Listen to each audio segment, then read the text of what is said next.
Thank you so much, Robin. Thank you everyone for tuning in and being here for our first seminar. We're thrilled to be able to host the series. So I'm just gonna first go over how we're gonna handle Q&A in this webinar, and then go ahead and introduce our speakers. So during the presentation portion, we're only gonna take clarifying questions. And so if you have a clarifying question, you can type it into the Q&A. If you could write kind of clarifying and then the question, that way I know that we need to interrupt for it. But otherwise, we'll hold off our question until after Mahka's discussion. And to ask questions, you can raise your hand using the hand raising tool. And then I will, as host, I will let you speak. And so you can actually participate and ask your question that way. Or if you prefer, you can type your question into the Q&A. So either one is fine. And we will have 25 minutes for questions at the end. So there should be plenty of time to get to, hopefully at least most questions. But we're gonna begin with a 25-minute talk from Xiaoshu Bei. Xiaoshu is an assistant professor of strategy and entrepreneurship at the University of Colorado Boulder. And we'll follow that with a 10-minute discussion from Mahka Moeen, who is a newly tenured professor at UNC. So we're thrilled. And Xiaoshu, the floor is yours. Okay.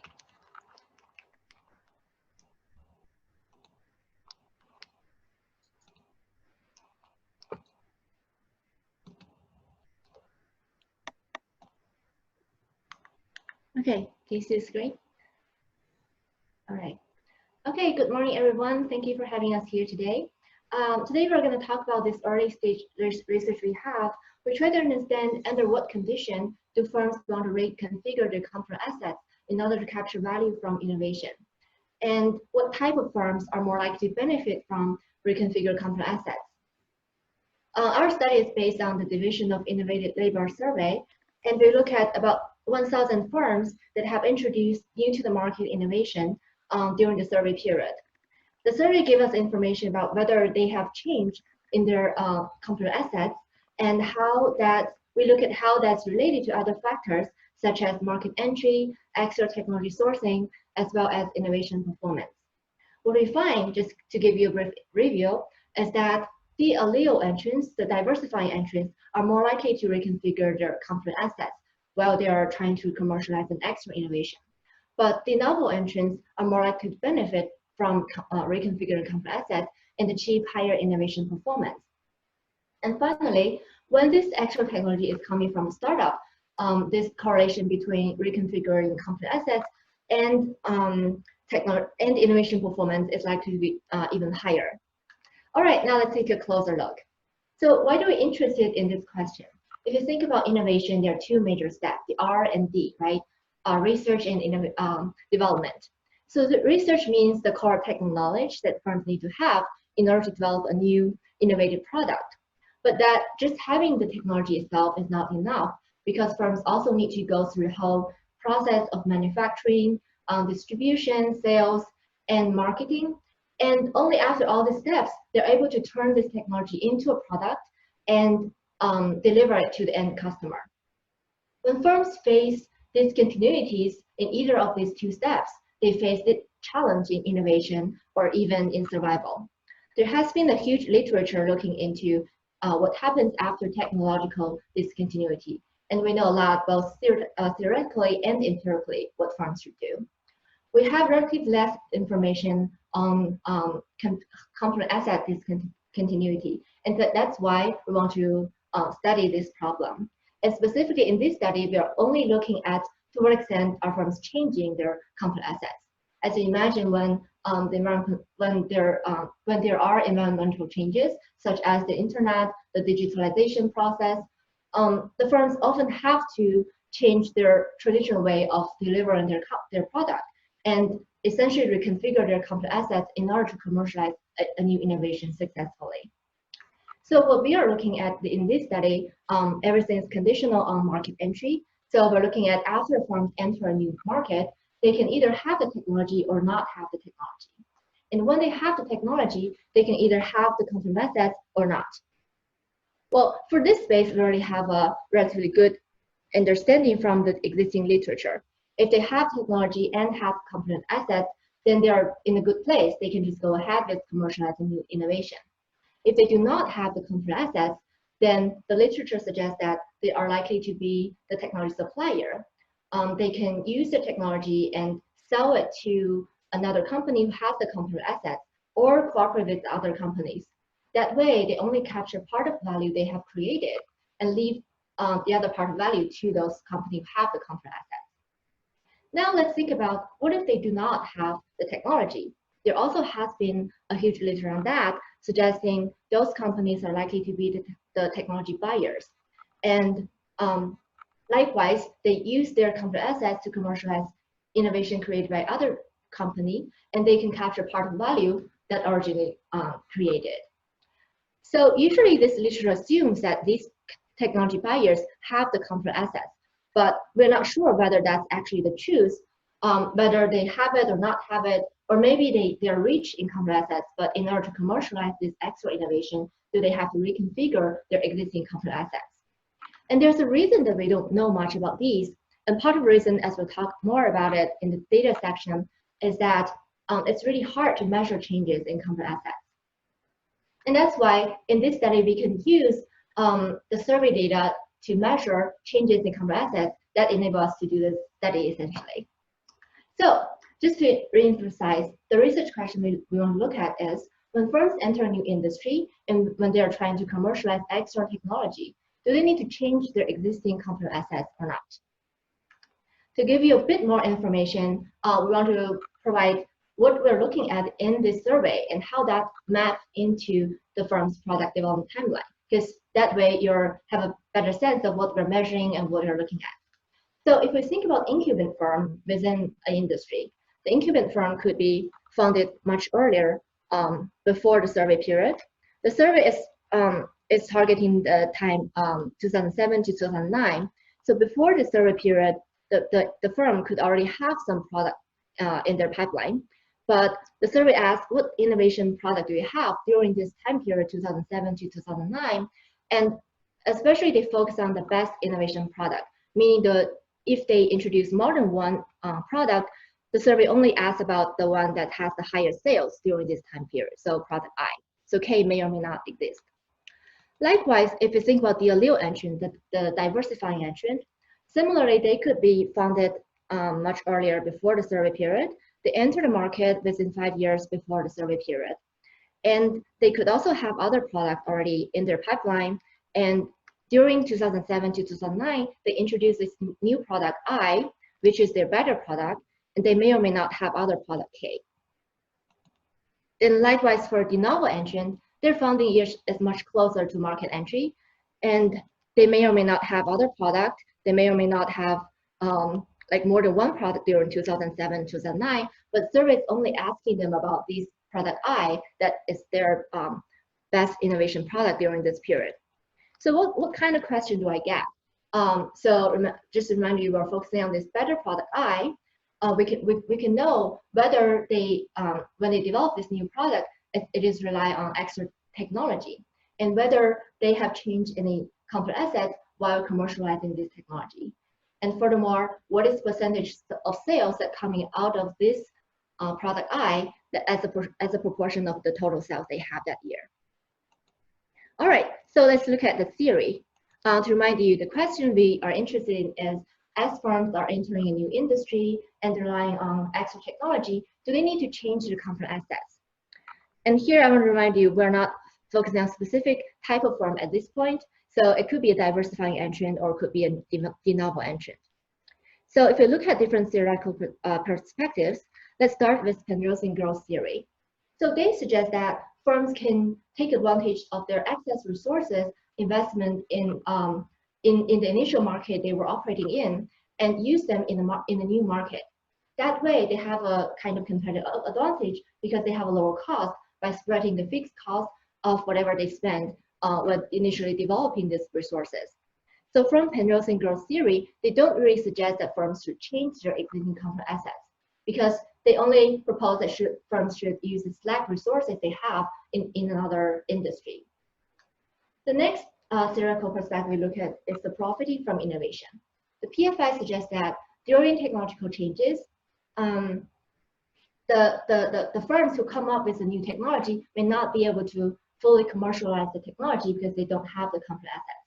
At that time, the incumbent firm can step in because they have the necessary specialized company assets. They can leverage those and commercialize and capture the value they created by those initial companies that come up with the technology. So from PFI, they emphasize the importance of company assets, but they also do not tell us whether these firms need to implement changes in their existing company assets. The other theoretical perspective we look at is the dynamic capabilities. From their perspective, they suggest when firms are facing changing environment or changing in this context, it would be optimal if they are able to rapidly rebuild, reconfigure, or integrate both internal and external competencies. That way, it helps them with their commercialization process, especially if they are able to create a new market-specific resource and capabilities during commercialization. So we think this the dynamic capabilities fits better with our setting because if you think about we're facing new industry settings, new market, and then new technology that the firm doesn't have before. So when firms are facing this like totally new settings, it's almost impossible that their existing company asset is going to be perfectly aligned with the environment, with the market and the product. So we think their existing company assets shouldn't be directly deployable, but instead they probably need to adjust their existing company assets in order to make a better fit with the market and with the technology. And also we think that provides an opportunity to provide better company assets to whatever is already existed in that market so that they can outcompete the other incumbents in that market.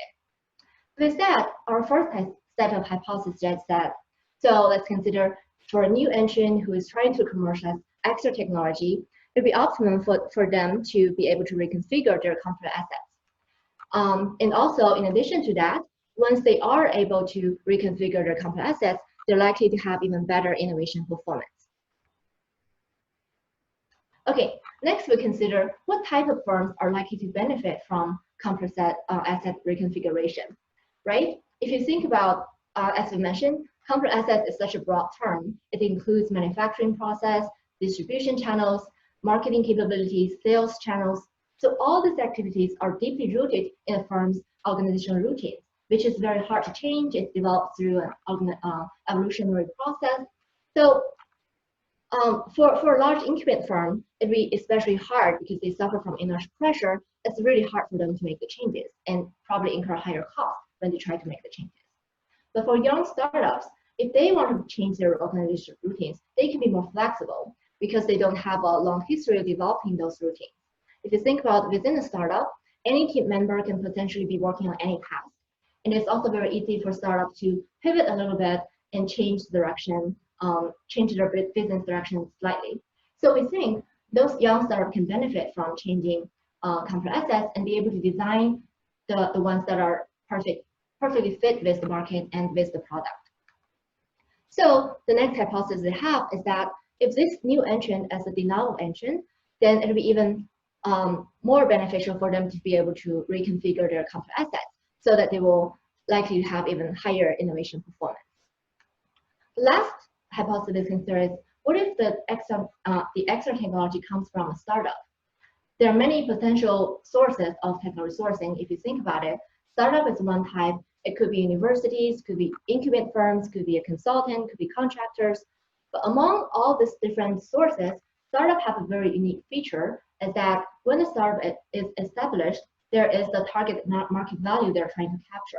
If you think about the entrepreneurial process, an entrepreneur needs to go through a whole concept validation process. They need to figure out what is the market need they're trying to address, what is the macro segment they're targeting, and what is the market value they want to capture. And only after this whole process, they're able to convince the investors and team members to build this startup. So at the end of the day, even if the startup is short in resources, they're not able to build the company assets to fully commercialize the technology. But if another company step in and take their technology, if they are able to redesign the company assets to make sure there's a better fit with the market and with the product, then that company is in a good position to capture the value the startup is set up to. And also when getting technology from the startup, it's very easy to just acquire that startup, or just get a bundle of the technology, the capabilities, the human capitals, which will be useful when during the commercialization stage, which ensures the successful commercialization of the technology. So the last hypothesis we have is that when this new technology is coming from a startup compared to other sources, the firms are likely to get even higher innovation performance if they are able to reconfigure their contract assets. All right, next we move to the data and method.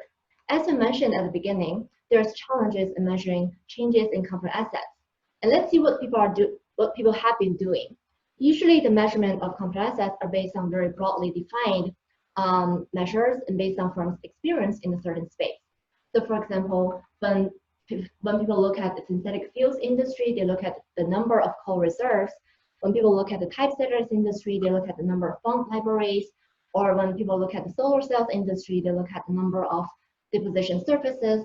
So this types of compound measure has some advantage, but also disadvantage. They do not distinguish between different types of contract assets. And as a result, it's impossible to see whether the firms have implemented any changes in contract assets. In this study, we use survey data to address this problem. We look at the division of innovative labor survey collected by Aurora et al. And so they essentially look at the US manufacturing firms about their innovation activities during 2007 to 2009. And from the survey, there are several questions that help us to identify the changes in different types of contract assets. So for example, to measure changes in sales and distribution, there's the question asking whether firms develop new sales and distribution channels in order to commercialize this innovation. To measure the changes in manufacturing, there's a question like whether a firm purchases new equipment, hire new employees with new skills in order to commercialize this innovation. And we also get a measure for marketing capabilities by matching the USPTO trademark information to the survey respondents to look at whether they have filed for new trademarks during that time period. Another key measure is also from the survey. We look at innovation performance using the survey question that asking about the percentage of total sales coming from the innovation product. And we can also use the survey question to identify whether the firms are relying on extra innovation for this innovation, whether there are new entrants into the industry. And there are serious controls that's consistent with previous studies based on the survey, so we're not laying it out here. And we categorize the firms into de novo versus de allele entrants, which is consistent with previous studies in entrepreneurship. We categorize that by the 6 to 8 years of firm age. And the survey gave us a lot of advantage in measurement, but there's also constraints. For example, it's kind of a cross-sectional data. It's very hard to design any complicated experiments. So in the empirical part, we're looking at very simple correlations between the different factors we are trying to study. So for example, we use the linear probability model to look at the likelihood of implementing changes in contract assets. We look at the OS model to analyze innovation performance. And we use the seemingly unrelated regression analysis to test some difference across different groups on the coefficient. All right, let's move on to the results.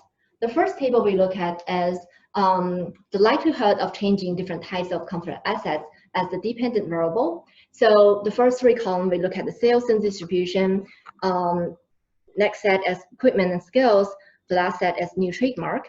And we're essentially looking at this two-way interaction term for being a new entrant and relying on extra technology and see how firms within this group are more likely to implement changes in different types of contract assets.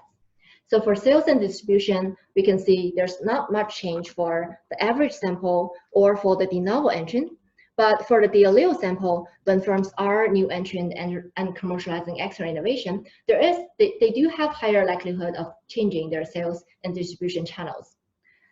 And then for equipment skills, we can see the average sample show there's a positive correlation. So when they are being new entrant and rely on extra technology, they are likely to implement changes in equipment and skills.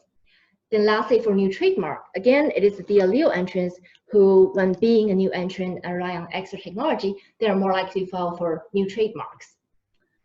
Okay, moving to the next table, we're looking at innovation performance. So right now, the left-hand side is the percentage of sales from the focal innovation, and then we move the change in contract assets to the right-hand side.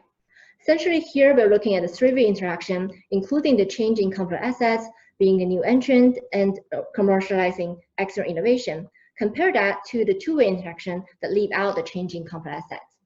So as you can see, for sales and distribution, the average sample does show there's positive correlation coefficient for the three-way interaction, suggesting that when those firms implement changes in sales and distribution, there is a higher innovation performance. Then if you look at the de novo sample, the coefficient is even higher, which suggesting they are likely have even better innovation performance when they are able to implement changes in sales and distribution. For equipment and skills, again, it is the de novo entrants that are likely to show higher innovation performance when they are able to implement changes in equipment and skills. For new trademark, we don't really see anything, but we think that makes sense because when firms file for a new trademark, it's essentially create a new label that doesn't come with the customer loyalty or brand value with it. So we think it makes sense that it doesn't really come with any benefit. Lastly, we look at what if the technology is coming from startup. So in this table, we're focusing on all the firms we look at are relying on extra technology, and we create another indicator for being a startup. So essentially, we're looking at this three-way interaction for implement changes and contract assets, being a new entrant, and getting the technology from startup, compared to the ones without the startup indicator showing it's come from other sources. As you can see, when firms are new entrant and implement changes in contract assets, they are already showing higher innovation performance when they are able to change sales distribution channels or equipment and skills. But when this technology is coming from a startup, the benefit in innovation performance is even higher, which supports our hypothesis in the sense that when technology coming from startup, the performance implication is even higher, and it's even more important for firms to be able to reconfigure their contract assets. So now let's do a very brief conclusion, and we'll leave the rest of the discussion to the Q&A session. What we've shown in this study is that we see some evidence for the allele entrants being more likely to change contract assets when they commercialize external innovation. Not so much for de novo entrants, but also the difference is not significant between the two groups. So both have a positive trend. However, the de novo entrants who are able to change contract assets tend to have even better innovation performance. We also see that the result could differ for the different type of contract assets we look at, which tells us there's some value of looking at different types of contract assets separately. And lastly, we see that when the extra technology is from a startup, it'll be even more important for firms to implement changes in contract assets. That way they are likely to achieve even better innovation performance. Okay, that's all we have. Thank you for your attention. We look forward to hear from the discussion and from the questions from the audience. Thank you very much. Great, thank you so much, Xiaoshu. And now we will turn to Mahka for her discussion, and then we'll open it up for Q&A. So you can be typing your questions in the Q&A box, or you can raise your hand and I will unmute you. Okay. Okay, thank you, Liz, and thank you, Xiaoshu and Frank, for giving me the opportunity to read your paper. My name is Mahka Moeen from University of North Carolina. Looking at entry strategy, complementary assets, and technology as a topic that's dear and near to my heart, so I really enjoyed reading the paper and learning from it. So I want to start this discussion comment by sort of putting this paper in perspective and position it within the literature of entry strategy to see what is it that we can learn from it. The topic of complementary assets, their importance for innovation and economic value capture, has been around since Tees as one of the early papers that have talked about it, but sort of this emphasis that when you are a new entrant to a new industry, like it's not just enough to have the technology in innovative products. You need to take the extra step of having downstream assets such as sales, distribution, production, to sort of bring that product to customers and in turn be able to capture the economic value. And sort of the implication of this logic, not just for new entrants, but also for incumbents from obsolescing industries, has been that during times of technological change, complementary assets can act as buffers. Either these are buffers that can buy you time, or buffers that can actually help you maybe find some partners. And with this literature, what is cool about the article that Xiaoshu just presented is that it relaxes two of the assumptions, some of the implicit ideas that have been there in the past literature, and really starts looking deeper into the interaction of entry and complementary assets. And the first way that this article addresses this issue is sort of relaxing this assumption that complementary assets are somehow out there, and either incumbents possess them or some entrants have them, whereas others don't have them, and that they are passively leveraged to the industry. Instead, like going back to some of the classics such as Edelman, the idea that Xiaoshu and Frank in their paper highlight is that, well, yeah, these are known and available resources somewhere, but they still need to be rearranged. That reconfiguration is critical for pushing these assets forward and really making them useful. The second idea that's very cool about the paper, and actually I want to spend most of the time around it, is this idea that there is a joint decision with respect to technology development and development of complementary assets. Because if we go back to the earlier literature and the dominant ideas around development of value chains or complementary assets, it's been this idea that, hey, we come up with the technology, we have the innovative products out there, and once we figure out the technology part, then that's the time that we come to see what complementary assets we need, how is it that we can advance that commercialization and economic value capture side of it.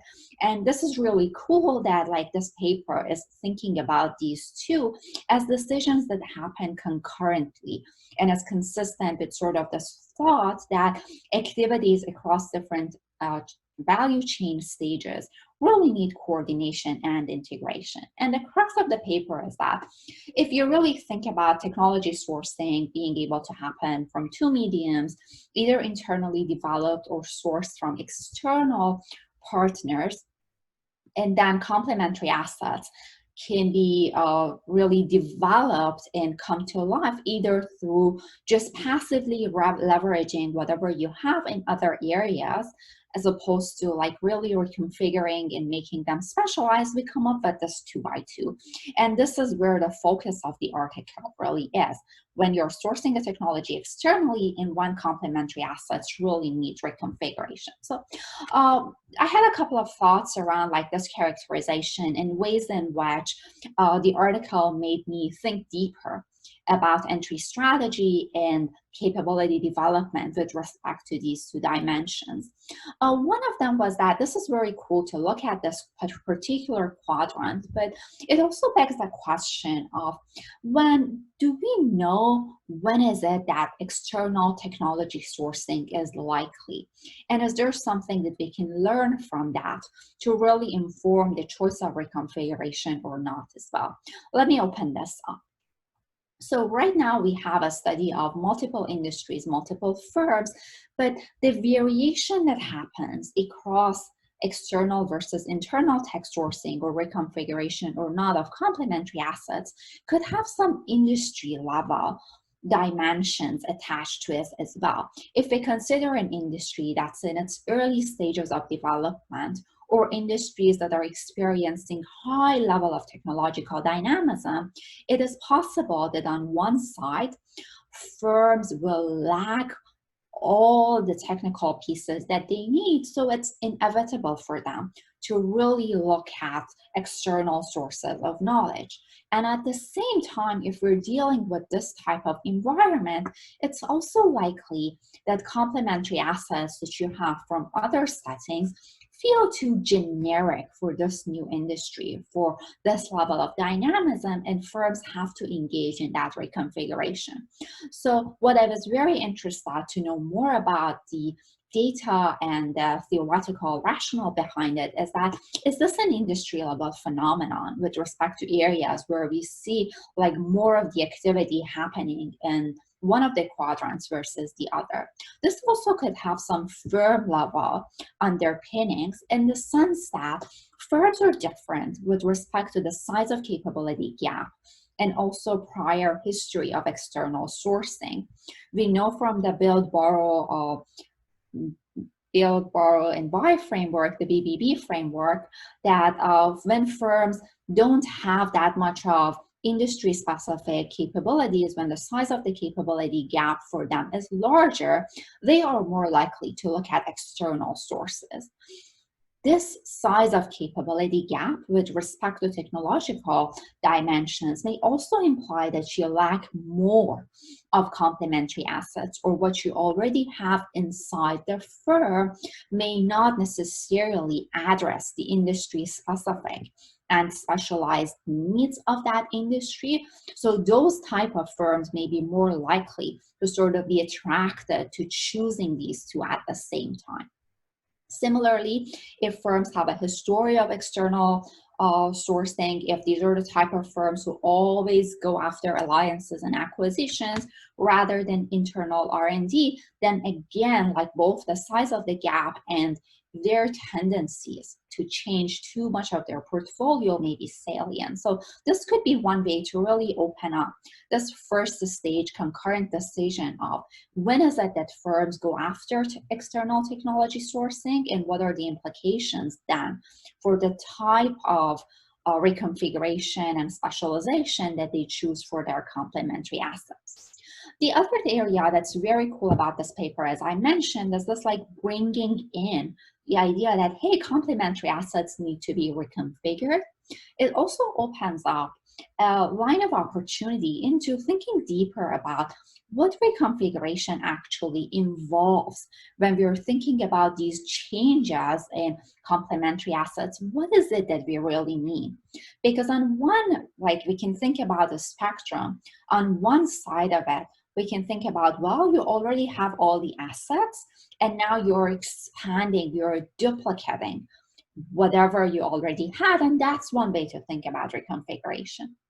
At the other end of the spectrum, we can think about, well, you don't even know what complementary assets are needed to commercialize your product, and you have to identify what that is, maybe a process of experimentation, then you have to develop it or find sources that will allow you to really like bring them in-house and leverage them. And like in between these two extreme cases, we will have, hey, cases where you can adapt what used to be a generic specialized asset to the generic complementary assets to the specific needs of this industry. Or it could be that, hey, I know what these assets are, somebody has it out there, but I want to develop it for myself. And I know this survey does not allow for really getting into each of these details, but in terms of theorizing and understanding mechanism, this could be one way to explore further. And I see like Asim actually in comments is highlighting a similar point.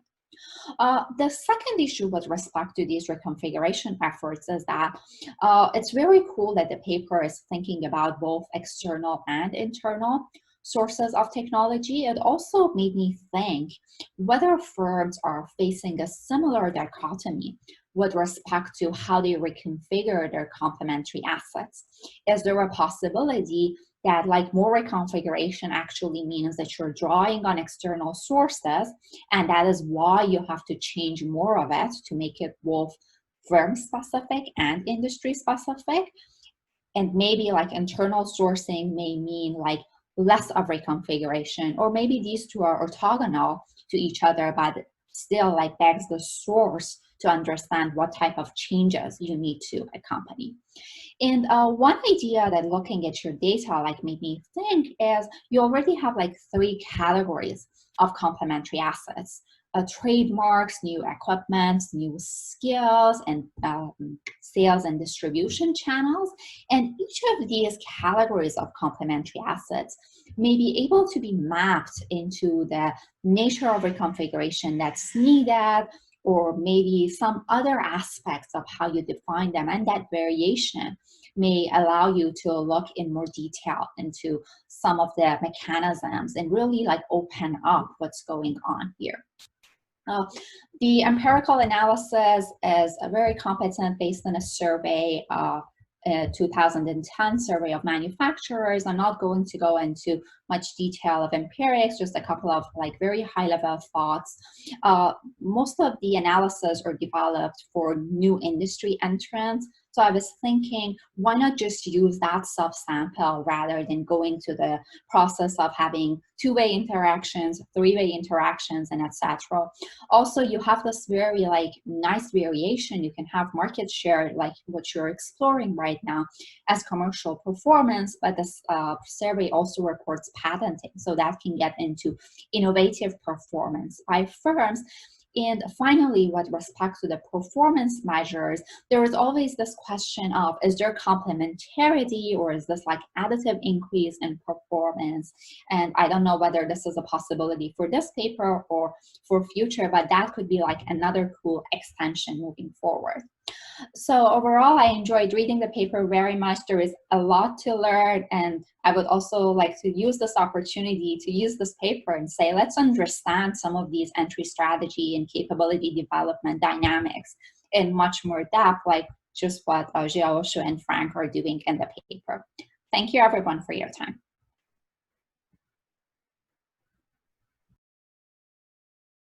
Thank you so much, Mahka. That was great.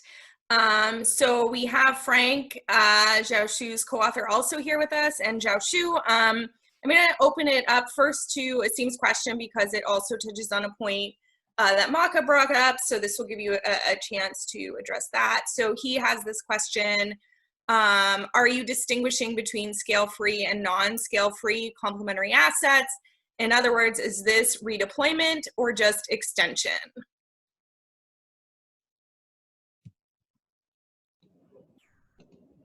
So we are not really distinguishing between scale-free versus non-scale-free complementary assets. Based on the survey measures, essentially, if they change their sales into channels, if they change their manufacturing and like new employee skills, right? I think it could be. I think based on survey questions, it's like they are trying to bring like new complementary assets into the firm rather than simply deploy or like incremental extension.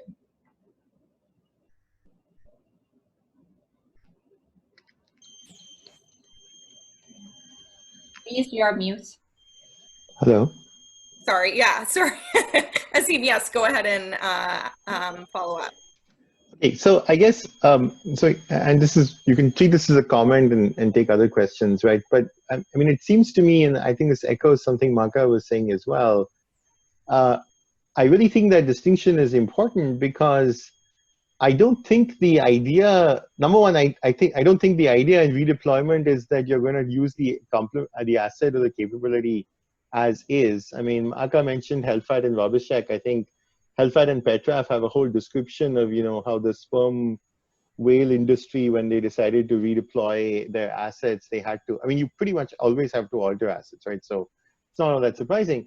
But I think the other point is, if we're talking about a non-scale-free resource, it's possible that you're transferring a scale-free capability and using that in concert with acquiring additional non-scale-free resources, right? So I'm going to hire new people for my sales force because I just have a new opportunity, and my existing sales force is already at capacity. But I'm going to use my existing expertise with my existing sales force and the best practices, etc., to help train this new sales force. And so I am leveraging my complementary assets, and possibly I'm leveraging my complementary assets as is. But the complementary asset I'm leveraging is the capability, my selling capability. I'm hiring new people. So I think, you know, I think it would be interesting to think about which of those are you really capturing with the survey? Is it just, you know, is it just that I'm hiring new people or, you know, building a new plant, but I'm using the same technology, the same manufacturing capability, I'm moving managers, etc.? Or am I really setting up a completely different plant that does something very different from what I do in my existing industry, right? And so I think that's another sort of angle to sort of think about as you think about this. Yeah, well, at least based on the survey question, it's more like, so for manufacturing, it's like, do you have new manufacturing facilities and bring new employees with new skills? So I think those are like the novel aspect. And then for sales and distribution, the way the survey asks is like, do you have new sales and distribution channels? So, well, I think we don't have like much more information, but only based on survey question, I think it's targeted to for the firms to develop new complement assets. But likewise, as you said, I think the firm's existing complement assets is also important. It could be like complement to what they are developing and complement with the new technology, and that's why they bring new technology in the first place. But during the commercialization process, maybe they need to, so maybe they rely on their existing sales and distribution channels, but make some changes in manufacturing process. So that's why also it's important to look at different types of complement assets separately. I don't know if Frank have any additional comment. You're muted.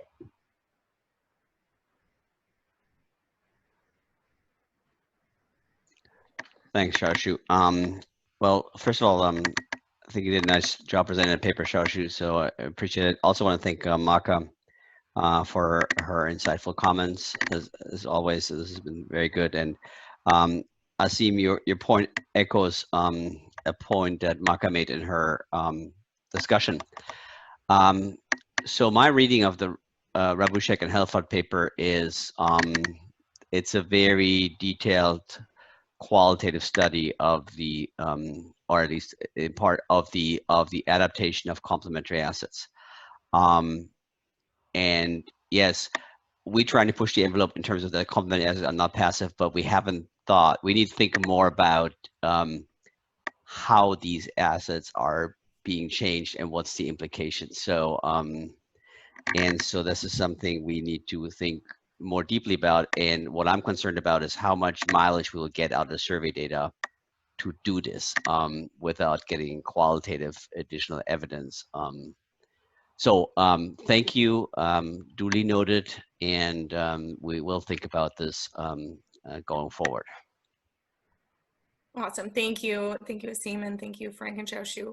We have a question from Elena Kulchina, if you want to unmute yourself. Okay, can you guys hear me? Yes. Yeah. Cool. Frank, Xiaoshu, thank you very much. Very nice presentation, and really enjoying to see how Xiaoshu's work has progressed since his dissertation. Very nice direction. Mahka, also great comments on the presentation. I have a more technical question. When I was looking at your tables, at your empirical results for hypothesis 1 and 2, you show like 2 separate columns, one for de novo forms, one for the other forms. And while I was, and remember, I was just quickly skimming while you were showing the table, it looked to me, it seemed like for, at least for some variables, confidence intervals actually overlap or seem to be overlapping for de novo and de forms. So I would, which kind of suggests that you cannot really empirically support your hypothesis 1 and 2. So I think for, at least for the presentation purposes, what I would do, I would maybe like use an interaction variable and see if interaction variable would be significant once you put together de novo and de. Or again, because I was skimming, I cannot tell like for all variables whether the intervals overlap or not. I would do the significance test between the 2 models and see if the variables are actually significantly different from each other. Yeah, thank you very much. And from Mahka's comment, I think it also makes sense to look at a more narrow sample, because right now we already have a lot of interactions. So I feel like that if I bring another interaction, but if we look at a more narrow sample, maybe that will address the problem. Thank you very much. So if I may add quickly to that, thank you, Elena, for bringing this up. And one thing I noted during the comments is that we use a subsample approach at this point, which is not optimal. I mean, we could first, what we should do actually look at indicators first before we go in the subsample and see whether we can get more mileage out of this one. Also, Mahka made a point earlier in her discussion insightfully about looking at the more focused sample. And you're absolutely right. I mean, there's already too many moving parts with these interactions and not as clean as it can be. So thank you for bringing this up. Okay, great. Yeah. Kira typed a question, but Kira, I'm just gonna allow you to ask the question yourself. So if you want to unmute yourself. Sure. Well, thank you so much for the presentation. It was very interesting, and I appreciate that the data somewhat constrains you in what you can say, and it is obviously related to manufacturing firms in the US. But I'm wondering if you can elaborate on how you think your findings might apply to platforms, because it made me think a lot about what is going on with platforms and new entrants and the role that complementary assets have in these settings. So I'd be curious to hear your thoughts on that. Well, I think based on the survey, it's more like single firm and single like industry, but it's across like different industries within the sample as well. For platforms, I'm not like an expert in that, but my just intuitive thought would be if when there is a platform, it brings a lot of changes in terms of like contract assets, in terms of like how firms want to commercialize their innovation. So I think definitely when firms are like within this platform, they do want to adapt their existing contract assets to like for their new innovation. So if I may add, Kiera, I think it's absolutely important topic, and it's absolutely critical and a very hot topic. I like to make an advertisement for Alessio Cosolino's work on that, and I think his SMJ paper is a nice one, giving some ideas how complementary assets could play out between incumbents and entrants in that sense. But I think you're absolutely right. We are in the first 2 minutes of that game to understand that. Yes, thank you. Okay, Asim, do you want to ask your second question? I will. Sure. This is a little bit of a cheap shot. I mean, I would just be careful. I mean, I think the theory seems to imply a very strong causal relationship, but then when you're actually testing it, I mean, all you're showing me is that, you know, the ones where we invested a bunch in like new Salesforce and new manufacturing are the ones where we had lots of sales from the new product. That sounds like reverse causality to me, right? And again, I don't think that's a concern, as like you were saying, there's association, but when you say this leads to greater innovation, that kind of, so just something to think about. I mean. Yeah, thank you. I think it's possible, and from the data we have, we are not able to address that problem or any identification issues so far. It's thought about it, but it's also possible that like when you see this perfect product that is aligned with your contract assets, that you are able to just commercialize it. You don't really have to develop new contract assets to commercialize the technology. So we think like both could happen, but right now what we can show you is just the correlation. It's all based on firms' choices, so it's a bit difficult on that. So if I may add on this, Asim, I totally concur with your assessment and with this. What we can do is actually go back. So the comment you wrote out is very insightful in the sense that, is this driven by market potential? Do firms make investments in complementary assets because they expect to be a lot of upside in this market going in as an entrant? The survey asked about the most important product introduced in that time period for those manufacturing firms. So one thing we can think about is, can we proxy a bit for market potential and kind of anticipate this a little bit better to see how much of at least to pull this out a little bit from the results to address this concern to some extent. So I like that market potential one. I think we actually have some ways to get at this. Yeah. And I think if you have measures of some kind of competition measures, I mean, I think it's the same idea, right? Like you could think about, you know, what's the competitive intensity here, which would affect the investments, our willingness to make ex-ante investments. And we have the industries, right? We have the manufacturing industries, so we can actually take. I love that comment on the potential. So we haven't thought about that, but we will. Thank you. Awesome. So it looks like we don't have any other hands up. I don't know if Frank and Xiaoshu, you want to respond to anything else Mahka said, or if you have any follow-up questions for her. And if not, I think she might have a follow-up question for you.